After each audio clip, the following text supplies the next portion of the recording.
నమస్తే. ఏదైతే నీటికి సంబంధించిన క్వశ్చన్ పేపర్ అయితే లీకేజ్ పైన కాక్రోచ్ జనతా పార్టీకి సంబంధించిన ప్రతి ఒక్కరు కూడా ధర్నా చేసినటువంటి పరిస్థితి కూడా ఉంది. అయితే తెలంగాణ వ్యాప్తంగా కూడా కాక్రోచ్ జనతా పార్టీ ఆర్గనైజేషన్ కూడా విజృంభిస్తుందని కూడా చెప్పుకోవచ్చు. ఎందుకంటే ఈ రోజు కూడా గన్ పార్క్ దగ్గర కాక్రోచ్ జనతా పార్టీకి సంబంధించిన వాళ్ళందరూ కూడా ధర్నా చేయడం జరిగింది. 14వ తారీఖు కూడా బంద్ కూడా పిలుపునివ్వడం కూడా చూస్తూనే ఉన్నా. దానిపై కూడా మనతో మాట్లాడడానికి రుచిత్ కూడా ఉన్నారు. నమస్తే. నమస్తే అన్న, ఎట్లా చూసుకోవచ్చు కాక్రోచ్ జనతా పార్టీకి సంబంధించిన ఆర్గనైజేషన్ కూడా క్వశ్చన్ పేపర్ పత్రాలు కావచ్చు, ఇండియాలో సంబంధించిన ప్రతి ఒక్క దానిపై కూడా పోరాడుతుంది అని చెప్పి కూడా చెప్తున్నారు. అయితే ధర్మేంద్ర ప్రధాన్ కేంద్ర విద్యాశాఖ మంత్రి కూడా రిజైన్ చేయాలి, రాజీనామా చేయాలని చెప్పి కూడా పిలుపునే తీస్తున్నారు. ఎట్లా చూసుకోవచ్చు? ఏం లేదు, 5 మంది విద్యార్థులు మన దేశంలో ఎవరైతే నీట్ పరీక్షని నిజాయితీగా ప్రిపేర్ అయ్యి ఎవరైతే విద్యార్థులు ఉన్నారో వాళ్ళు ఆత్మహత్య కమిట్ చేస్తున్నారు. ఇది ఆత్మహత్య కాదు, ఇన్స్టిట్యూషనల్ మర్డర్ అని మేము కోట్ చేస్తున్నాము. ఖచ్చితంగా అంటే విద్యా వ్యవస్థ ఫెయిల్ అయింది కాబట్టి వాళ్ళు ఆత్మహత్య చేసుకున్నారు. కాబట్టి ప్రభుత్వము అకౌంటబిలిటీ తీసుకోవాలి, విద్యామంత్రి అకౌంటబిలిటీ తీసుకోవాలి. కాబట్టి ధర్మేంద్ర ప్రధాన్ ఎవరైతే ఎడ్యుకేషన్ మినిస్టర్ ఉన్నారో ఆయన రిజైన్ చేయమని అడుగుతున్నాం. అంటే ఇంతకు ముందు కూడా చాలా క్వశ్చన్ పేపర్స్ కూడా లీకేజ్ అయితే అయినాయి. అంటే ప్రస్తుతానికి ఇప్పుడు ఒక్కొక్క పేపర్ ఒక మంచిగా ఎగ్జామ్ రాశారంటే కూడా ఇంతవరకు ఎవరు చెప్పేది కూడా లేదు. ప్రతి ఒక్క క్వశ్చన్ పేపర్ కూడా లీకేజ్ అవుతుంది. ఎక్కడ లోపం ఉందనుకోవచ్చు? ఎక్కడ లోపం అంటే ప్రశ్నించడానికి ఎవరు లేరు కాబట్టి ఇట్లుంది. ఇప్పుడు ఆడ కేంద్ర ప్రభుత్వంలో ప్రశ్నించడానికి ఎవరున్నారు? తెలంగాణలో అంటే ఇండిపెండెంట్ మీడియా ఉంది, మీలాంటి పవర్ఫుల్ డిజిటల్ మీడియా ఉంది. దేశవ్యాప్తంగా పరిస్థితి లేదు కదా. నేషనల్ మీడియా మొత్తము సగం స్టేక్స్ అదానీ అంబానీ ఓన్ చేస్తున్నారు.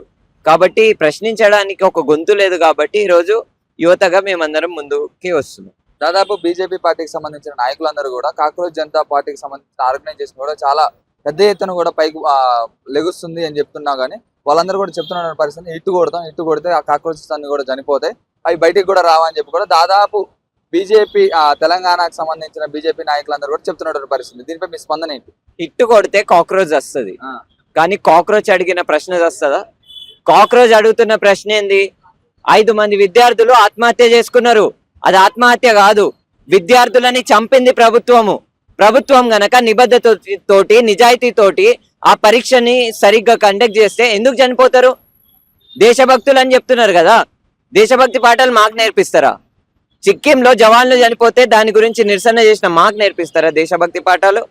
లేకపోతే భగత్ సింగ్ పుస్తకాలను యాక్చువల్గా చదివి దాన్ని ప్రచారం చేస్తున్న మాకు నేర్పిస్తారా దేశభక్తి పాఠాలు? కాబట్టి చెప్తున్నాము, కాక్రోచ్ని హిట్టుతోని కొడతాము, కాక్రోచ్ని దాంతో కొడతాము, దీంతో కొడతాము. కాక్రోచ్ని కొడతావు, కాక్రోచ్ని చంపేస్తావు, కానీ కాక్రోచ్ అడిగిన ప్రశ్నలని చంపుతావా? కాక్రోచ్ ఏమడుగుతుంది? ఈరోజు ఆ నీట్ పరీక్ష రాసిన విద్యార్థులను చంపిందెందుకు కేంద్ర ప్రభుత్వము? ఆ నీట్ పరీక్ష రాసిన విద్యార్థులు ని చంపిన ఆ ధర్మేంద్ర ప్రధాన్ రిజైన్ చేయాలి. ఆయన ఇంకెందుకు ఆయన మంత్రి? ఆయన ఎడ్యుకేషన్ మినిస్ట్రీ తీసుకున్నాక ఎడ్యుకేషన్ మినిస్ట్రీ సకా రన్ చేయనోడు అవసరమా మనకి? అదే. అయితే ఈ కాక్రోచ్ జనతా పార్టీ ఎంత స్పీడ్ వచ్చి అంతే స్పీడ్ గా పోతుంది అని కూడా చెప్తున్నారు. పోనీ ఏముంది, ప్రజల్లోకి అయితే ఒక అవగాహన వచ్చింది కదా, ఏది వస్తుంది ఏది పోతుంది అనేది ఇంపార్టెంట్ కాదు. ప్రజల్లో ఒక అవగాహన వచ్చిందా రాలేదా, ప్రజలు అందరూ కలిసి ఒక ప్రశ్న లేవనెత్తిరా లేదా అనేది ఇంపార్టెంట్ ప్రశ్న. ఓకే. రఘునందన్ కూడా ఎంపీ, ఒక బాధ్యత గల ఎంపీ రఘునందన్ కూడా నిరుద్యోగులందరూ కూడా బజ్జీల బండి పెట్టుకున్నా కానీ చాట్ బండి పెట్టుకుంటే అంతకన్నా ఎక్కువ 60,000 నుంచి 70,000 దాకా కూడా సంపాదన వస్తుందని చెప్పి కూడా చెప్తున్నారు. అంటే నిరుద్యోగులందరూ కూడా కించపరిచే విధంగా కూడా మాట్లాడుతున్నారు కదా, ఎట్లా చూసుకోవచ్చు వాక్యం? అంటే వీళ్ళకి అలవాటే.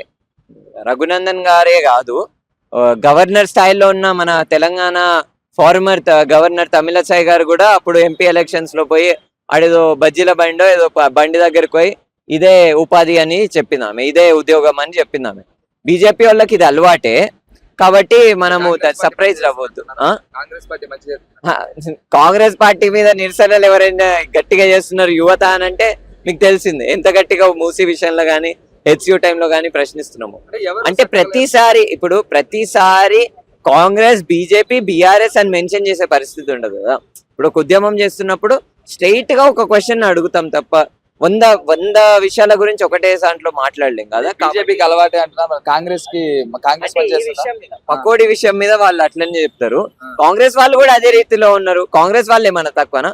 వాళ్ళు ఏం చేస్తున్నారో రాష్ట్రంలో మనందరికీ తెలిసిందే. విద్యా నోటిఫికేషన్ లేవు, ఏంది మొన్న కానిస్టేబుల్ ఇదేంది పోలీస్ నోటిఫికేషన్ ఇస్తే 20,000 ఉద్యోగాలేమో ఉంటే 5,000 ఉద్యోగాలకే నోటిఫికేషన్ ఇచ్చారు. ఇట్లుంది పరిస్థితి. ఫైనల్ ఎవ్వరు no one is exception from this cockroaches question. Cockroach అడిగిన ప్రశ్నకి ఎవరు ఎక్సెప్షన్ కాదు, అందరూ వర్తిస్తారు. ఫైనల్ గా ఏం చెప్తాను, 14 రోజు ఏం చేయబోతుంది? 14వ తారీఖు రోజు నిరుద్యోగులు, విద్యార్థులు, వాళ్ళ కుటుంబాలు మరియు విద్యార్థి సంఘాలు, ఉద్యమకారులు అందరూ రావాలి, వచ్చి మనము భారీ స్థాయిలో గ్యాదర్ అవ్వాలనేది కోరుకుంటున్నాం.